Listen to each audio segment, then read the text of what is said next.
Senior parliamentarian ہونے کے علاوہ چونکہ اسپیکر قومی اسمبلی رہے ہیں، وہ ان معاملات کو باریک بینی سے پہلے بھی دیکھتے رہے ہیں، اب بھی دیکھتے ہوں گے.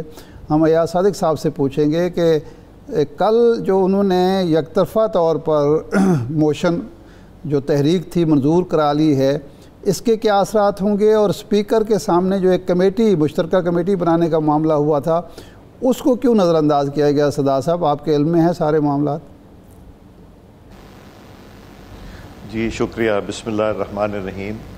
جی میں یہ جو کل انہوں نے اپنی اسٹرینتھ کے بیس کے اوپر جو بل پاس کرائے ہیں اور ریفر کیے ہیں جوائنٹ سیشن میں، اس کا تھوڑا سا پس منظر میں اگر چلے جائیں تو آپ کو یاد ہوگا کہ 2 ماہ پہلے انہوں نے 21 بل وداؤٹ ڈسکشن، وداؤٹ ڈیبیٹ، نہ کوئی بحث، جنہوں نے ڈسینٹ نوٹ دیا تھا ان کو بھی بولنے کی نہیں اجازت دی گئی، نوٹس پیریڈ ہوتا ہے وہ بھی نہیں دی گیا، 21 بل انہوں نے چند منٹ کے اندر پاس کر لیے. آپ کو یاد ہوگا 18th امینڈمنٹ میں سپریم کورٹ کا اعتراض یہ تھا کہ آپ لوگوں نے کمیٹیز میں بیٹھ کے اس پہ بڑی سیراز بحث کی، مگر جب فلور پہ آیا تو آپ لوگوں نے ڈسکشن نہیں کی. ہم اس کو تو کر رہے ہیں مگر آگے سے آپ کو یہ اس کے اوپر ڈسکشن کرنی چاہیے. سو انہوں نے جب 21 کیے تو اپوزیشن نے پروٹیسٹ کیا. اپوزیشن نے پروٹیسٹ کرنے کے بعد ہم پھر اسپیکر صاحب کے پاس بھی گئے اپوزیشن کے ممبران، اور ہم نے کہا کہ جو آپ کام کرنا چاہ رہے ہیں،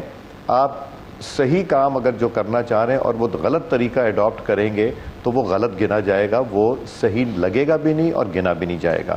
سو انہوں نے ایک کمیٹی بنا دی جس میں ساری پولیٹیکل پارٹیز نیشنل اسمبلی کی اس کی ممبر بن گئیں.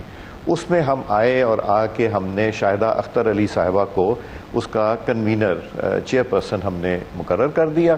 اور اس میں یہ فیصلہ ہوا کہ ہر بل یہاں پہ لایا جائے گا، اس پہ ڈسکشن ہوگی. اس میں الیکشن ریفارم کے بھی 2 بل تھے اور یہاں پہ ڈسکشن ہوگی، اور پھر ہم اپنی ریکمنڈیشن جو ہیں ہم سینٹ کو بھیج دیں گے کہ جی سینٹ میں اس کو کنسیڈر کیا جائے ان ریکمنڈیشنز کو، تاکہ ہم نان کانٹروورشل چیز کو کانٹروورشل نہیں بنانا چاہتے اور ہم کنسنسس چاہتے ہیں. بہرحال انہوں نے وہ تو بنا دی، مگر انہوں نے اس کے باوجود اس کو ہاؤس میں لے کر دیا اور کل اس کو ووٹ آؤٹ کر دیا. اب کل ووٹ آؤٹ ہونے سے پہلے میری پرسوں ملاقات ہوئی تھی. نوید قمر صاحب اور میں اسپیکر صاحب کے پاس بیٹھے تھے اور بابر اعوان صاحب بھی تشریف لائے. ہم نے انہیں بتایا کہ 117 میٹنگز ہوئی تھی پچھلے الیکشن کمیشن جو الیکشن ایکٹ کو ہم نے امینڈ کیا تھا، 117 میٹنگ ہوئی، اور ہم نے اور ہم نے اس کے اوپر کنسنسس، جس پہ کنسنسس نہیں ہوتا تھا اس کو علیحدہ کر دیتے تھے، جس پہ کنسنسس ہوتا تھا اس کو ہم نے پاس کیا. اس کا بھی نتائج کوئی اچھے نہیں نکلے، because chief justice Saqib Nisar صاحب نے اس میں انٹرفیئر بھی کیا ایٹ ویریس سٹیجز، جو کہ ان کا مینڈیٹ انٹرفیئر کرنے کا نہیں تھا. مگر چلیں وہ تو جو ہو گیا، آر ٹی ایس فیل ہو گیا اور بے شمار چیزیں اس میں آ گئیں جو ہم چاہتے ہیں کہ اب وہ نہ ہو. بیکاز اگر یہ جیتتے ہیں تو پھر تو یہی شور مچے گا کہ جی انہوں نے وہ دھاندلی کے لیے جو مشین بنائی تھی وہ بھی تیار کر لی، ای وی ایم بھی تیار کر لی. ای وی ایم دنیا کے کتنے ممالک یوز کر رہے ہیں اور کتنوں نے کر کے چھوڑ دیا، یہ ڈسکشن ہونی تھی. سو میں واپس آتا ہوں. تو ہم نے اسپیکر صاحب سے بات کی، اسپیکر صاحب سے جو بات ہوئی، اسپیکر صاحب کی بھی یہ رائے تھے. ہم نے کہا آپ جو کرنا چاہ رہے ہیں اس میں موشن لائیں، جو آپ بل لے کے آئے ہیں جو جوائنٹ سیشن میں دینا ہے اس کو بھی ڈسکس کریں، اور ایک شک کر دیں. اگر ہم لوگ 6 یا 8 گھنٹے روز بیٹھ جائیں تو، اور یہ اس میں ساری آپ نیشنل اسمبلی اور سینٹ کی جو پولیٹیکل پارٹیز ہیں اس میں لیں، اس میں پی ڈی ایم بھی کور ہو جاتی. صرف 2 جماعتیں پی ڈی ایم کی رہ جاتی ہیں جو اس میں کور نہیں ہوتی، ان کو ہم بریف کر دیں گے اور آپ اس کو یہاں پہ لے آئیے تاکہ ایک نیشنل کنسنسس ہو جائے. میں نے کہا مقصد کیا ہے؟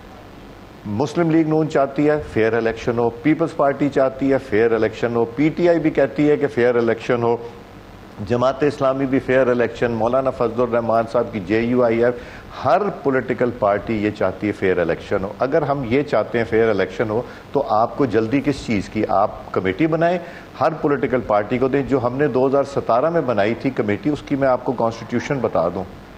حکومت میں تھی پی ایم ایل این، مگر کنسنسس کریٹ کرنا تھا نا.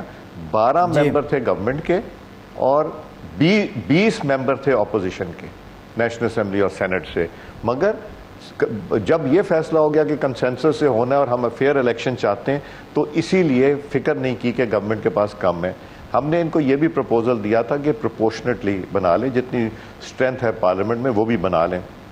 اسپیکر صاحب ایگری کر رہے تھے, مگر محترم بابر اعوان صاحب کا خیال تھا کہ نہیں جی میں نے تو یہ کرنا ہے, میں نے تو پرائم منسٹر سے ڈسکس کرنا ہے, بات کرنی ہے. اب دیکھیں ای وی ایم پہ ہم نے ڈسکشن کرنی تھی, انہوں نے بتانا تھا اس کے کیا فائدہ کیا ہے, ہم نے بتانا تھا کہ ہمیں کس چیز پہ شک ہے, اور اگر وہ شک دور ہو جاتے تو ہو سکتا ہے ای وی ایم کے اوپر ڈسکشن ہو جاتی کہ ہاں اس کو موڈیفائی کر لیا جائے.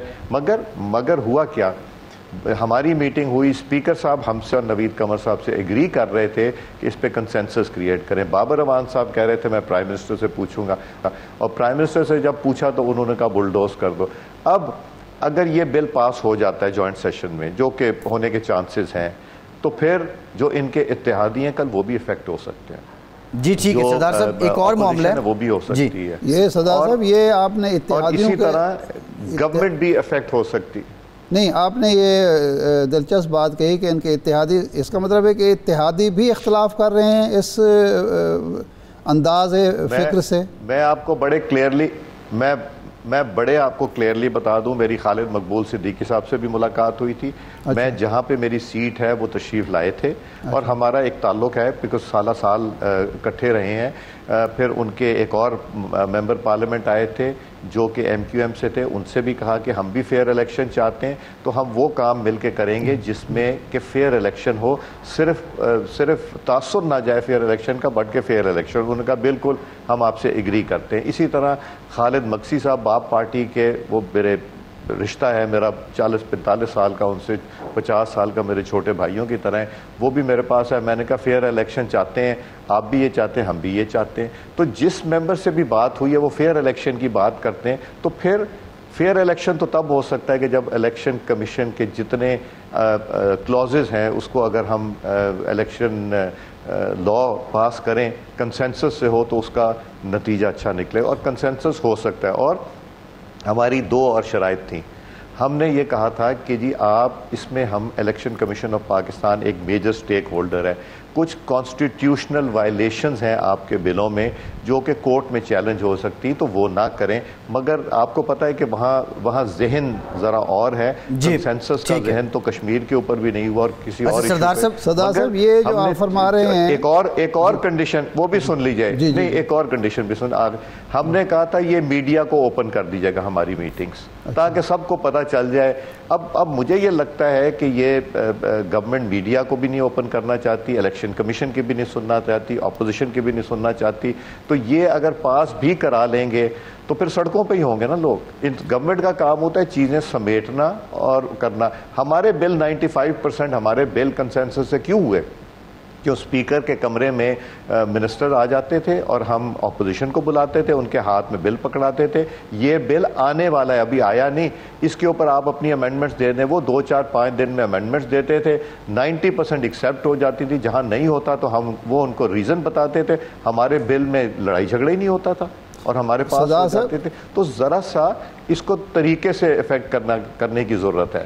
وہ صاحب یہ جو آپ فرما رہے ہیں, صدر صاحب یوز کر رہے ہیں, اب آپ باپ پارٹی کا ایم کیو ایم کا فرما رہے ہیں, تو ایک طرف آپ نے کہا کہ یہ چانسز ہیں کہ منظور ہو جائیں گے, دوسری طرف اگر وہ اختلاف کرتے ہیں, وہ ان کو منظور نہیں کرتے, پھر تو منظور کرنا مشکل ہے. اپنی اکثریت تو پارٹی کی نہیں ہے, تو یہ بھی ہو سکتا ہے کہ یہ جو اتحادی الگ ہو جائیں, یعنی اس منظوری کا یا آپ انگیج کر لیں اتحادیوں, یا آپ انگیج کر لیں, یہ امکان ہے. دیکھیں میری ابھی یہ جماعت کی طرف سے یا اپوزیشن کی نہیں ہے, مگر میں ضرور انگیج کروں گا اتحادیوں کو کہ ہم فیئر الیکشن, فری الیکشن چاہتے ہیں. اور اگر آپ بھی چاہتے ہیں تو یاد رکھیے گا یہ آپ ہی کے اوپر بھی یوز ہو سکتا ہے, اور یہ گورنمنٹ ریئلائز نہیں کر سکتی, یہ ان کے اوپر بھی یوز ہو سکتی ہیں چیزیں جو وہ جلد بازی کر رہے ہیں. تو میں تو کم از کم اتحادیوں سے بھی بات کروں گا, ایم کیو ایم سے بھی بات کروں گا, باپ سے بھی کروں گا, جی ڈی اے سے بھی بات کروں گا, انڈیویجول ممبر سے بھی بات کروں گا کہ یار کوئی ایسا کام کریں جس میں کہ سب کی عزت ہو, پارلیمنٹ کی عزت ہو, ڈیموکریسی کی عزت ہو, سسٹم کی عزت ہو, الیکشن کمیشن کی عزت ہو, ووٹر کی عزت ہو. اس سارے کو مد نظر رکھتے ہوئے کوئی ایسا کام کریں جس میں سب ایکسیپٹ کریں کہ ہاں اب الیکشن فول پروف ہو سکتا ہے.